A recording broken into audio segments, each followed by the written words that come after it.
and this is the global generic. Osnat, there was a lot of world building in Raya and the Last Dragon, with 5 different lands to create, all in a fantasy world inspired by Southeast Asia. How exciting was that, and what is the most challenging aspect?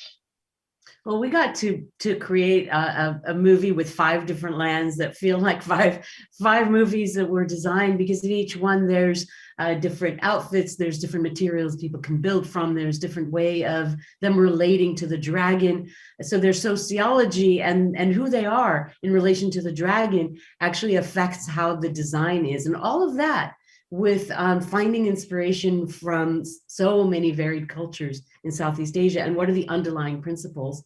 How do we find them and then apply them into the history and the kind of cosmology and the design of the world of Kumandra and the 5 lands in it and the river in it. So it was a lot that we imagined, and a lot had to be realized. But we also ended up with, we have these amazing crew and amazing departments who have different ideas on how to realize for us more of the world than you actually see. There's always a sense that there's more to visit on this epic journey.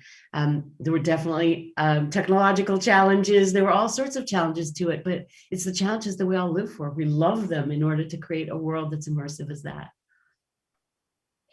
Adele, this is Disney's first Southeast Asian inspired film. How meaningful is that to you? Oh, it's tremendously important.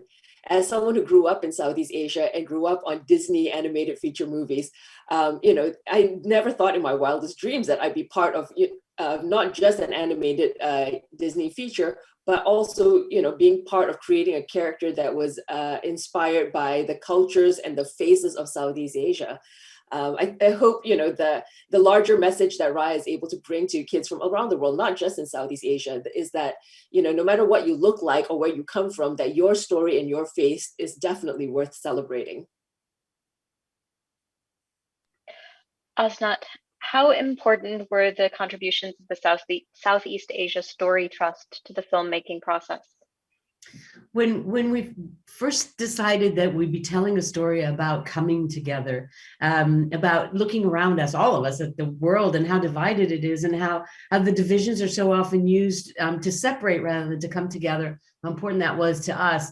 And we were looking at these lands around the Dragon River, and the dragon was inspired by the Eastern dragon, particularly in Southeast Asia, the Naga and the dragon of Southeast Asia, who are connected to water and auspiciousness and life. And we went on our first research trip to Southeast Asia, and we're talking about a very large region, 11 countries, multiple cultures, traditions, ethnicities. And one of the things that struck us right away everywhere we went was the sense of community, the sense of the importance of we, which is exactly what we wanted the story to be about. So we came back and thought about it and decided, that's it. This is a complete fantasy world, but it's going to be inspired and grounded in inspiration from the region.